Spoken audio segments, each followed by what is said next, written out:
Ya estamos cerca de celebrar Halloween y queremos compartir con ustedes algunos de los próximos cuentos de terror que se publicarán en la editorial Kazam A.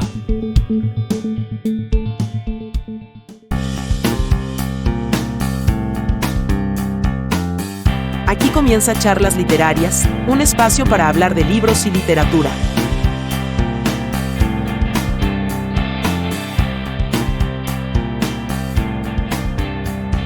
Amigos, bienvenidos a este 11º episodio de la 6ª temporada del podcast. Obviamente, por la fecha, ya Halloween a unos cuantos días, vamos a aprovechar para darles un adelanto, una muestra de los libros que vamos a publicar en lo que queda de este año como parte de nuestro plan editorial 2023. Vamos a comenzar con la lectura de un libro que presentaremos precisamente este fin de semana y aprovecho para invitarlos a todos a la presentación del libro Espantos y Aparecidos, Cuentos de Guatemala, volumen 2, de Jorge García. La presentación de este libro se llevará a cabo el 28 de octubre a las 5 de la tarde en el Centro Cultural Mosaico, el cual se ubica en la 10ª calle 4-19, zona 1, donde se encontraba la primaria del antiguo colegio Liceo Francés. Durante la actividad estaré presente yo, su servidor, presentando el libro y el autor, quien también firmará las copias que se encontrarán a la venta, tanto de este volumen 2 como el del primer volumen. Además, vamos a dar un vino de honor para todas aquellas personas que lleguen a celebrar con nosotros este evento. Así es que de este nuevo lanzamiento, Espantos y Aparecidos, Cuentos de Guatemala, volumen 2, voy a dar lectura a el siguiente cuento. La procesión del 1 de noviembre.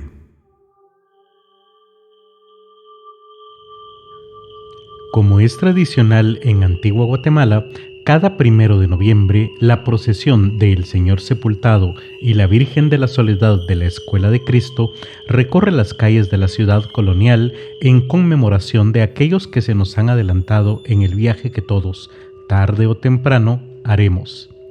Y aquel año no fue la excepción. Don Salva y Doña Nati habían planeado su día desde varias semanas atrás. Después de compartir la mañana y la tarde comiendo el tradicional fiambre con sus hijos, ya grandes, y sus nietos, irían al centro de la antigua Guatemala a esperar el encuentro de la procesión en algunas de las hermosas calles de la ciudad declarada Patrimonio Cultural de la Humanidad. Y así lo hicieron.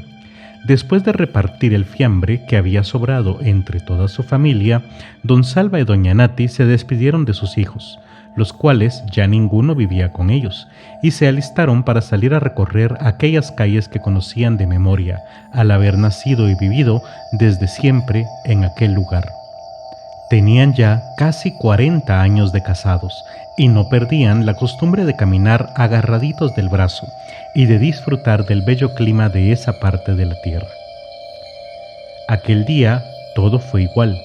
Comieron, caminaron, esperaron la procesión y disfrutaron de la solemnidad con la que les pasó por frente varias veces en distintas calles.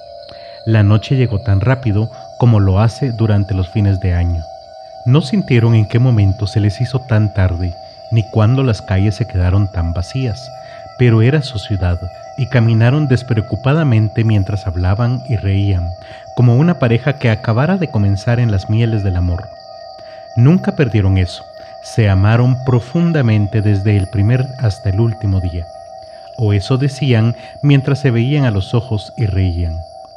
Al cruzar la quinta calle poniente, desde la Alameda de Santa Lucía, lograron ver la algarabía al fondo de aquella calle.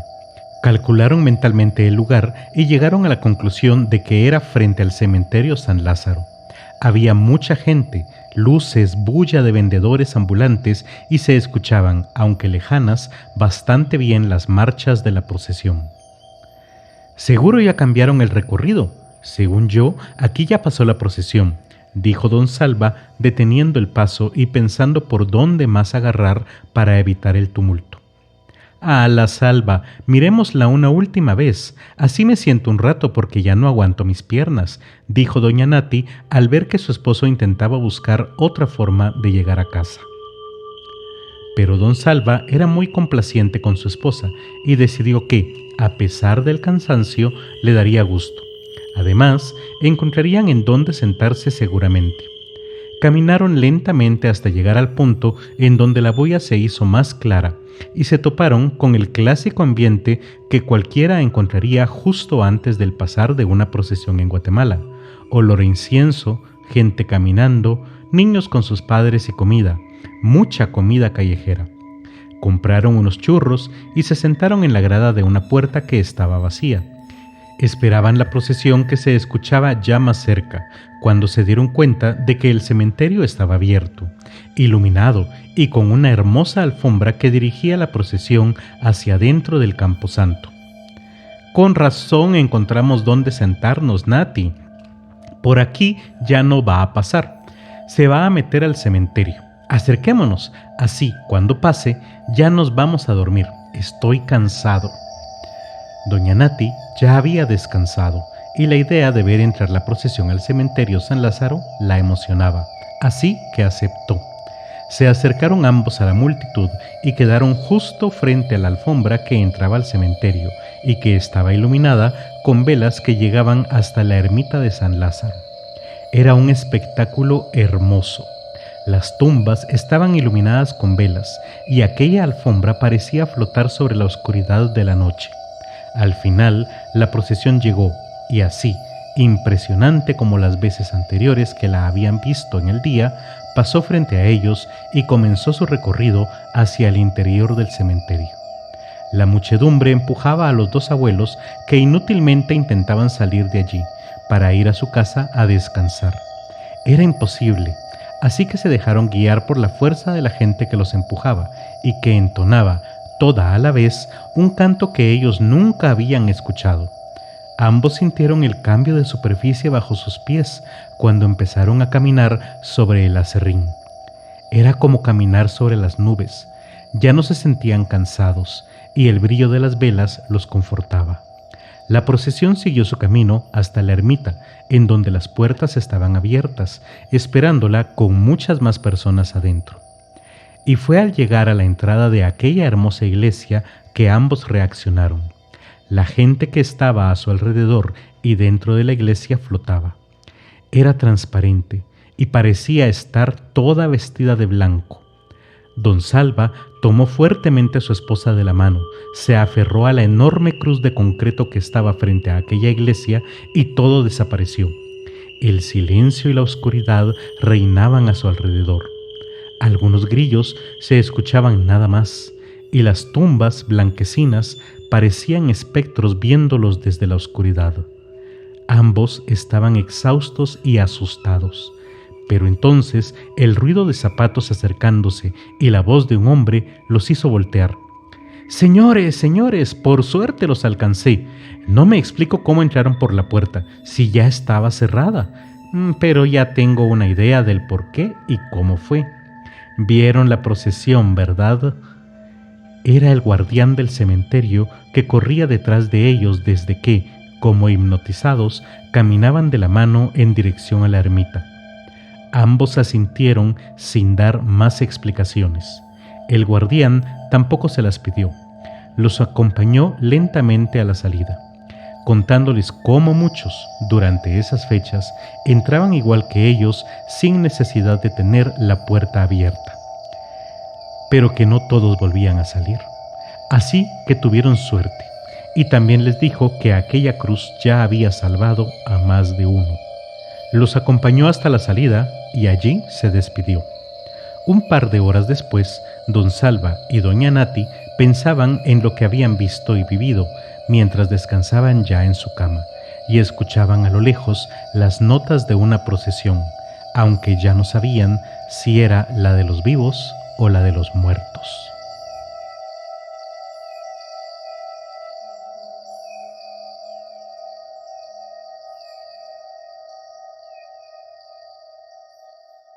A continuación, daré lectura al cuento Funeral, de Giovanni Orozco. Este cuento está incluido en una selección que se publicará pronto en la editorial Kazam A bajo el título Funeral y otros cuentos. Espero que lo disfruten. Funeral.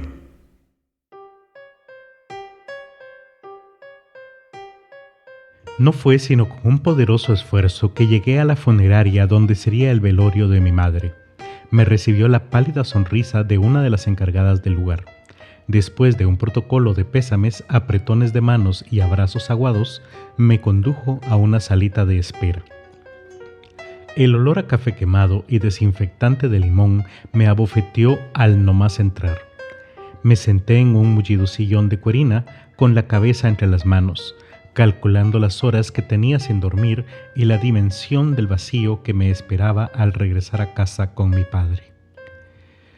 Una taza de café apareció frente a mí. Era la mano temblorosa de la señora de la funeraria. Levanté la vista para agradecerle y me encontré con unos cálidos ojos cafés y una sonrisa ensayada, perfeccionada para aliviar el duelo. Luego tomé la taza con ambas manos para calentarme los dedos y me la acerqué a la nariz para disfrutar el humo amargo que emanaba. Ella se sentó en la mesita de centro, muy elegante, con las rodillas juntas y la espalda recta, sin arrugar su lustroso traje azul marino. Empezó a dar indicaciones de los trámites que se debían realizar y a enlistar los pagos que se debían hacer mientras yo asentía sin entender nada. Cuando por fin se desbordó mi tolerancia, puse la taza de café en la mesita y, con un gesto de desagrado, saqué mi billetera del bolsillo de mi pantalón y le entregué mi tarjeta de crédito. «Llévesela», ladré sin querer, «y tráigame lo que sea que tengo que firmar». Un empleadito sin rostro entró ligero por la puerta, tomó la tarjeta y se la llevó al instante. Ella tomó mi taza de café y le dio un buen sorbo. «Este café es terrible», me dijo. Luego se desabotonó el saco y se sentó a mi lado. Tenía un aroma agradable, dulce, como madera fresca. Me tomó la mano con destreza entre las suyas y me miró a los ojos. Todo en ella era apacible. Su entera presencia caía como un bálsamo en la herida fresca de la muerte. Con un nudo en la garganta, me atreví a dar las gracias y añadí: «¿Hay algo más triste que un funeral?». Ella sonrió y negó moviendo la cabeza de un lado al otro. Sus aretes se agitaron y destellaron chispitas de plata. Entonces añadió: «Toda mi vida he estado en velorios», empezó a decir con un tono de voz que adormecía los sentidos, como un violín en la oscuridad. «Desde que soy pequeña, mi familia ha estado en el negocio de la funeraria, un poco más de 40 años. He visto toda clase de funerales, desde los más solemnes a los más sencillos, y todos son tristes, aunque nunca falta el personaje que intenta y logra dar ánimo a los demás. La muerte casi siempre trae consigo mucho dolor». Me dejó intrigado el «casi» en su oración. Ella lo notó con su mirada, entrenada para destapar todas las emociones. Se rió un poco nerviosa y se acomodó en el sillón. Por reflejo la imité y me puse cómodo, y ella empezó a contar su historia. Le digo casi siempre porque hubo una vez un funeral alegre. Así como lo oye, alguien una vez hizo aquí una fiesta. El difunto se llamaba José Fernando Montes. Entre los miles de nombres que olvido a diario, este siempre lo voy a recordar. Un día llegó a la funeraria un señor de mediana edad, o tal vez con algunos años ya sobre la avanzada. Su escasa cabellera blanca lo hacía parecer un anciano. Era menudo, pero fornido. Su tez morena enrojecida por el sol que recibía a diario por ser mensajero, según me dejó saber de inmediato. Dijo que había fallecido un buen amigo suyo y que quería hacer los arreglos para su funeral. Nos explicó con mucha seriedad que no había cuerpo, ya que lamentablemente no se había podido recuperar nada de él en el accidente en el que había fallecido. Todo lo explicaba muy solemnemente, pero en ningún momento estaba triste. Yo sé reconocer la tristeza detrás de cualquier sonrisa, enfado o esfuerzo por ocultarla. La tristeza se nota bajo la piel. Supuse que estaría haciendo él los trámites para la familia y los más allegados, así que no le di importancia. Lo pasé a la oficina y terminamos el trámite. Pagó un servicio completo, un ataúd de lujo, aunque no fuera a ser ocupado, flores de primera y un salón para más de 100 personas. Teníamos todo listo a las 5 de la tarde. Tuve que contratar a 2 meseros extra para poder cubrir la demanda. El café hervía en la cafetera. La sala se llenó con el aroma de café y la fragancia de las flores, con la música de piano y con una soledad aplastante. Como a las 9 de la noche llegó el primero. Se sentó algo desubicado, revisando una y otra vez el nombre en la marquesina de la entrada. 10 minutos después llegó el segundo, y los dos dieron gracias a Dios por ser conocidos. Platicaron y tomaron café, como si estuvieran en la plaza, hablando en tono elevado y por momentos riendo a carcajadas. Un escenario inusual, pero no increíble. Yo estaba observando todo desde la entrada. En aquella época yo hacía el turno nocturno. A las 11 de la noche llegó la familia. Entraron al salón, ocupado por unas 10 personas nada más. Los meseros, que languidecían en sillas plegables frente a las estaciones de comida, se pusieron alerta para recibirlos. Eran una familia de 4, una pareja de ancianos y otra más joven.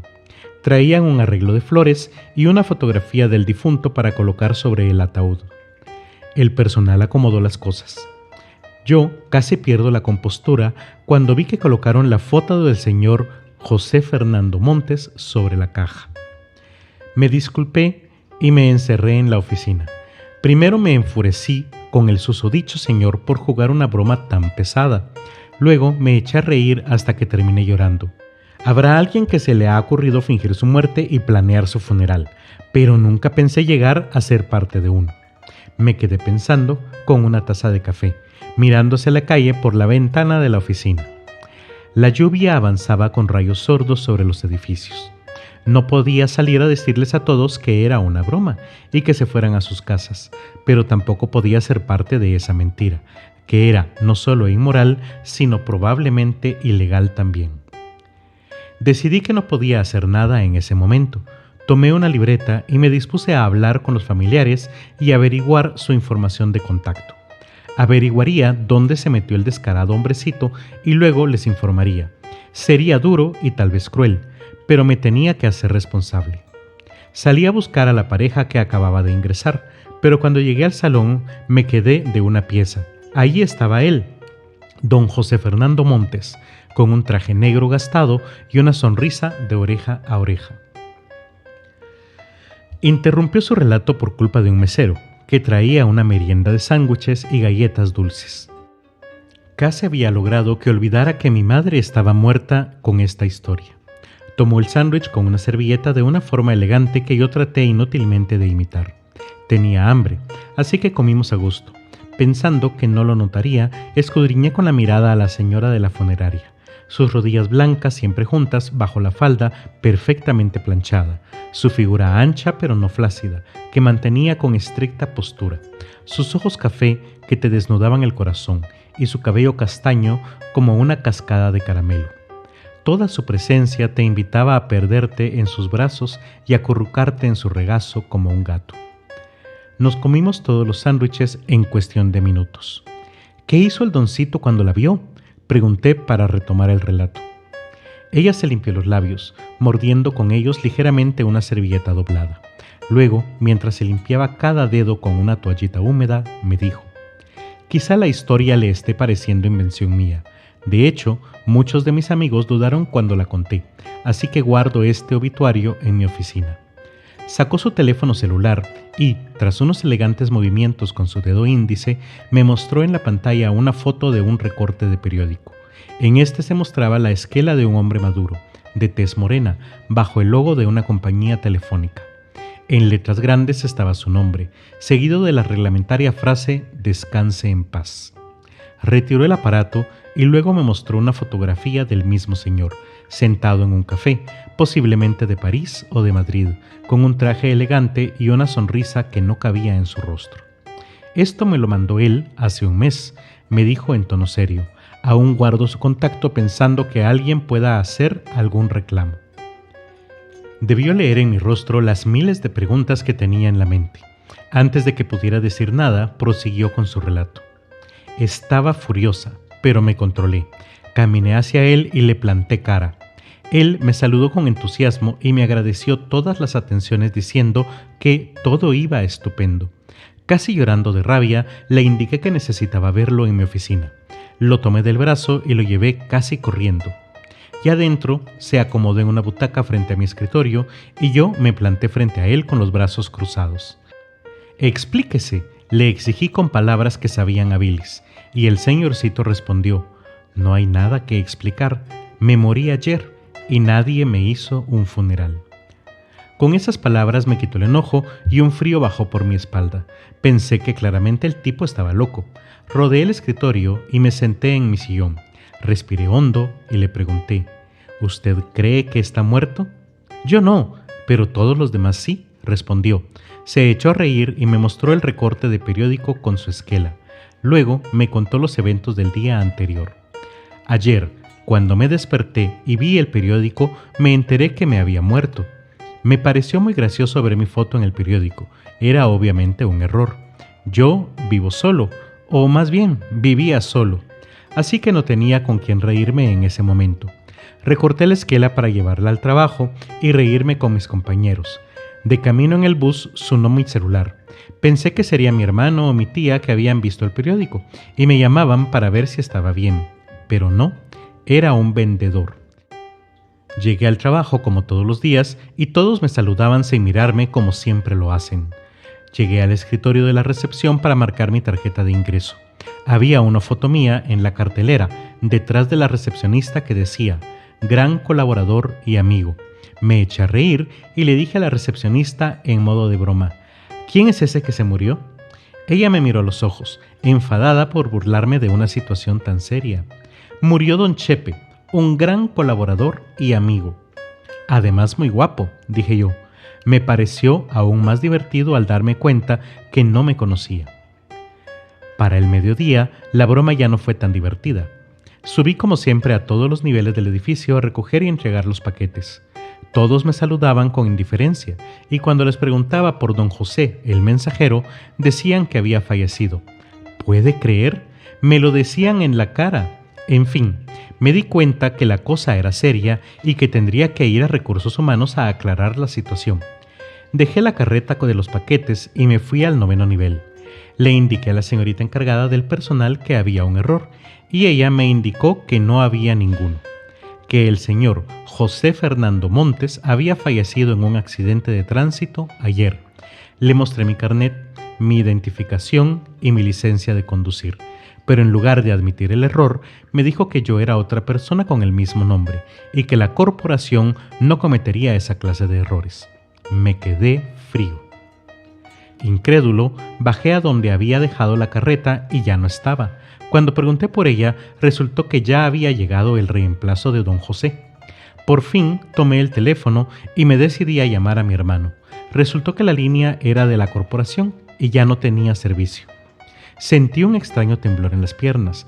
El miedo comenzaba a abrirse paso por mis venas hacia mi corazón. Quise marcar la tarjeta para la salida del almuerzo, pero ya no era válida, y el guardia me sacó del edificio. Allí fue donde de verdad sentí que me moría.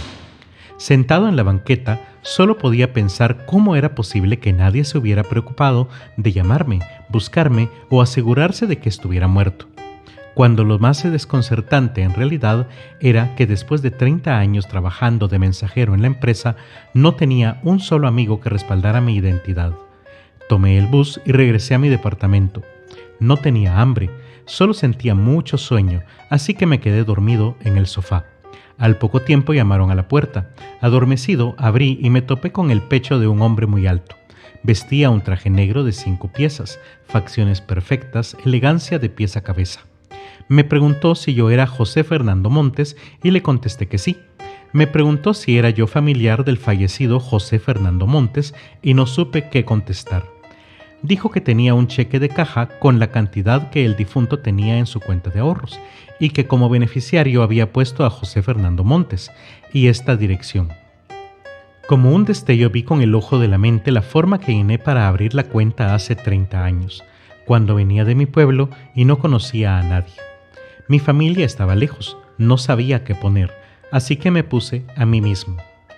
Al parecer, el banco tampoco se tomaba la molestia de identificar a las personas y solo tenían que llenar los espacios.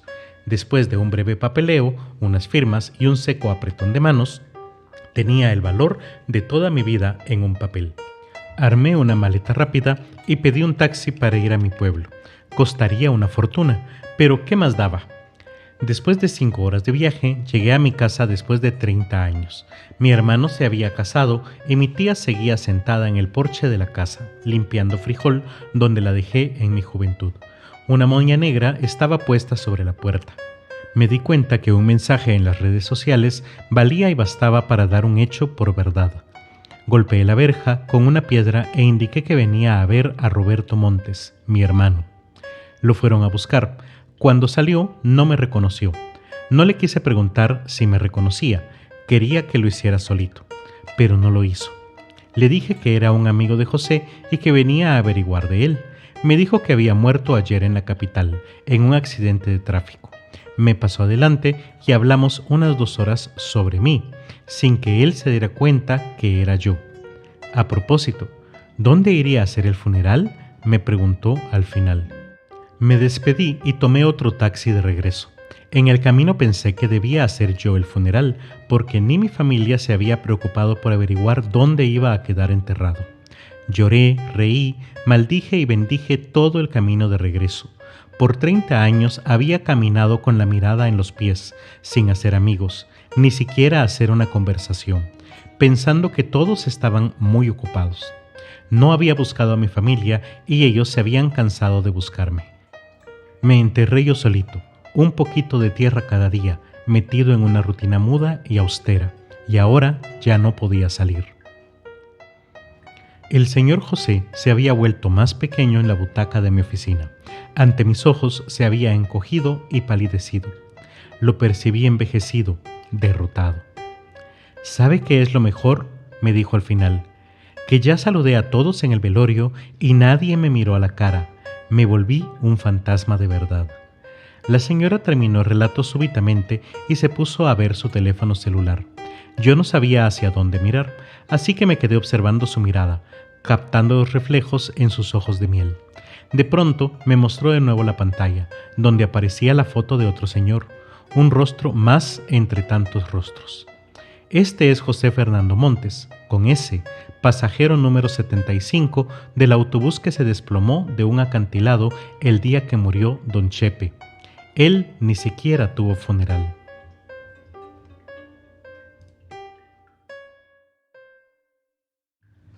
Y para terminar este episodio con cuentos de terror, otro cuento que se publicará próximamente en la editorial Kazam A.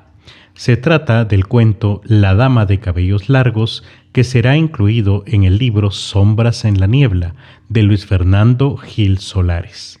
Este libro estará enfocado en lectores jóvenes de 13 a 15 años. La Dama de los Cabellos Largos.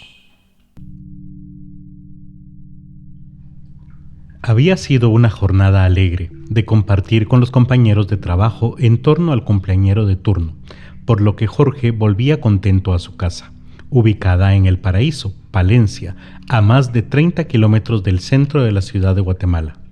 A pesar de que abundaba el licor y las boquitas, el joven contador decidió no tomar esa noche para retornar lúcido y con todas sus facultades a su hogar, ubicado en el caserío Las Nubitas, el cual recibió su nombre del espectacular entorno en el que se encuentra enclavado, en plena cadena montañosa central. Sabía muy bien que el camino podía ser peligroso de noche, por lo que tomaba sus precauciones para no arriesgarse a sufrir algún inconveniente en la ruta.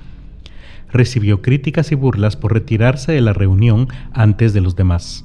El reloj marcaba las 9 de la noche cuando salió del bar Granada. Subió por la primera calle hacia el Sauce, tomó el periférico hasta salir a la Martí y enfiló por la José Milla y Vidaurre, pasó por el puente Belice y siguió por la ruta al Atlántico. Manejaba con mucha precaución, pues sabía bien que un viernes por la noche es común que ocurran accidentes viales debido a la imprudencia mezclada con las copas de más que suelen llevar encima muchos conductores que utilizan esa transitada ruta. Lo que más le preocupaba eran los numerosos tráilers y lo oscuro de algunos tramos, especialmente al dejar atrás el antiguo peaje a la altura de Llano Largo. Al pasar por la entrada a El Fiscal y San José del Golfo, pensó en la urgente necesidad de que construyan un paso a desnivel en la entrada a Palencia, como el que existe desde hace varios años en ese lugar, y eso que ahí no entran tantos carros como en el camino hacia su amado municipio. Bajó de sus pensamientos al aproximarse al desvío hacia la tierra de Tatalapo o Serapio Cruz, como realmente era su nombre, donde bajó la velocidad y suspiró, ya que era la parte más solitaria de su viaje. La oscuridad se asentó en ese tramo, así que se orilló con toda precaución, detuvo el vehículo unos momentos sin apagar el motor, encendió las luces de emergencia, accionó el freno de mano y tomó unos sorbos de su termo de café para despertarse bien. Bajó toda la ruta hasta el puente sobre el río Las Cañas, con el motor en modo de compresión, pues no quería arriesgarse a sobrecalentar los frenos, y maniobró con mucho cuidado en cada curva. Un pequeño derrumbe que cubría un carril lo obligó a circular unos metros en el carril contrario. En eso se cruzó un pequeño animal que bien podría ser un perro, venado o el mismo cadejo, pero no se detuvo a averiguarlo, solo continuó con los ojos bien pegados al parabrisas de su Datsun 1200. Llegó hasta el puente y todo iba bien. La noche estaba muy tranquila. Pensó que ya iba cerca del pueblo de Palencia y que en cuestión de minutos estaría conduciendo hacia el paraíso. Y de ahí un pasito más y estaría por fin en casa, listo para descansar. Eso sí, notó que en todo el trayecto desde el cruce sobre la ruta al Atlántico no se había topado con ningún vehículo, ni en el mismo sentido que llevaba ni en el sentido contrario. No había visto a ningún humano, solo el pequeño animal que minutos atrás había visto cruzar el camino. Empezó el ascenso tras dejar atrás el río Las Cañas, cuando el radio se encendió a todo volumen y empezó a sonar las notas de Sultans of Swing. Los fuertes acordes de la guitarra Stratocaster roja de Mark Knopfler lo hicieron saltar sobre su asiento y casi se golpea la cabeza contra la capota del vehículo. Bajó la velocidad para apagar el radio, cuando sintió algo extraño, como si alguien estuviera sentado a su lado. Volteó lentamente hacia la posición del acompañante y entonces vio, clarísima, la figura de una mujer ahí, sentada en la butaca del lado derecho del pequeño vehículo.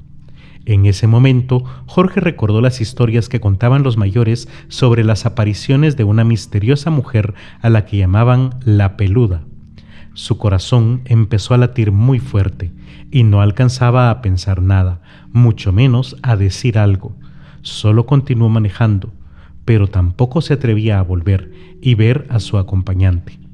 Tampoco podía verle el rostro ni comprobar si, al igual que en otras leyendas, podía tener la cara de caballo, de calavera o de alguna otra cosa rara.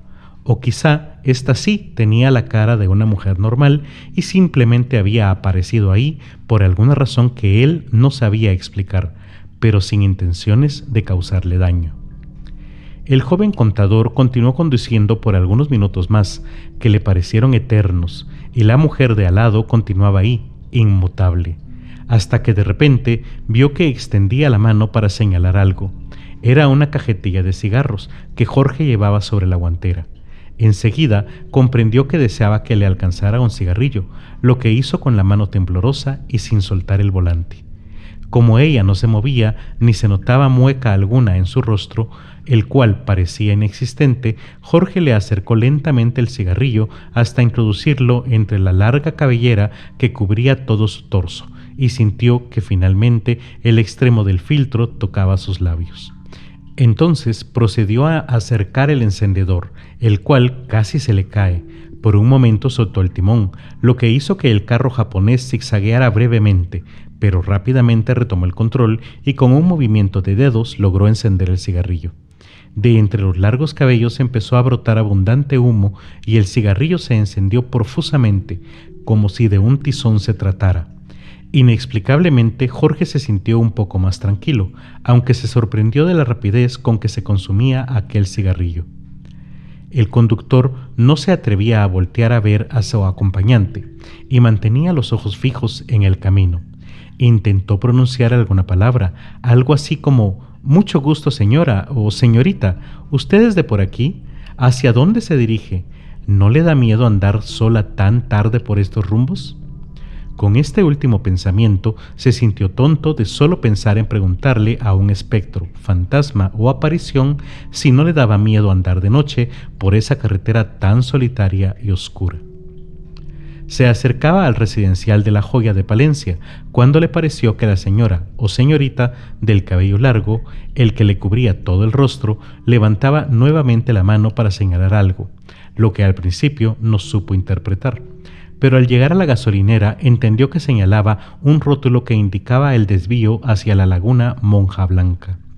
Sin saber por qué, Jorge no pudo evitar hacer la maniobra hacia ese camino de terracería que conducía a la laguna palenciana, uno de sus referentes naturales. Además, el famoso cerro o pico de Tomastepeque.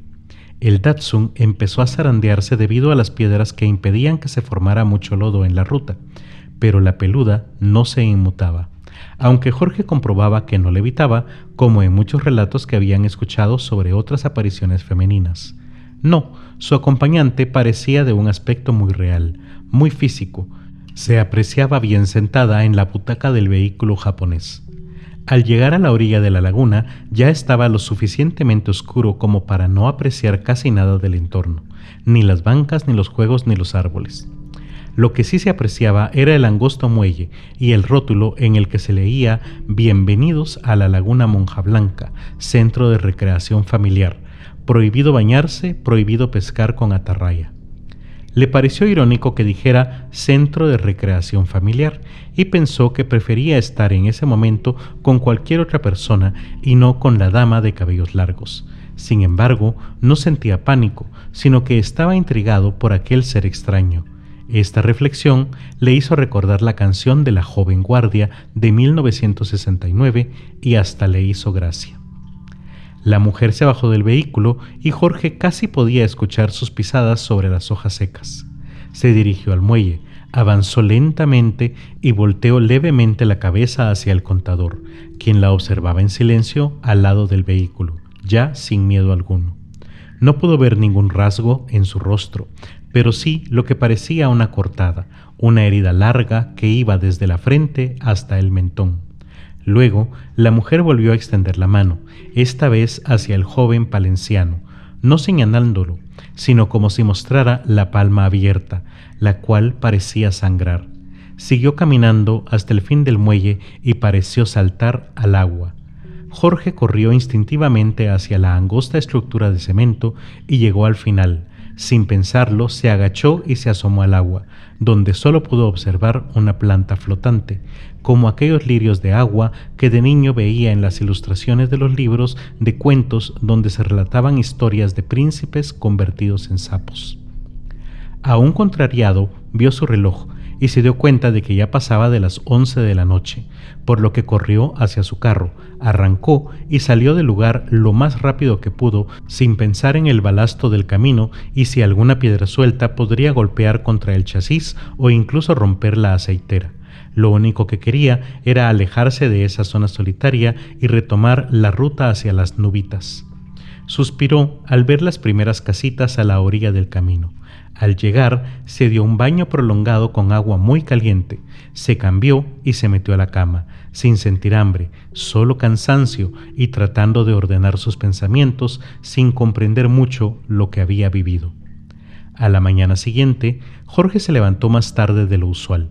No sintió que hubiera descansado durante la noche ni soñó. Se dirigió a la cocina y se sirvió café. Tomó el diario y leyó. Otra mujer asesinada. Madre trabajadora muere acuchillada frente a sus 2 hijos, de 7 y 9 años, mientras se transportaba en bus en un sector de Palencia, municipio de Guatemala. Se desconoce la causa de la muerte. Vecinos especulan que puede deberse a celos de su pareja. El joven contador cerró los ojos, pensó en la dama de cabellos largos, en el humo del cigarrillo, en su mano extendida y en la flor sobre el agua. Otra mujer asesinada. Una más. Una más.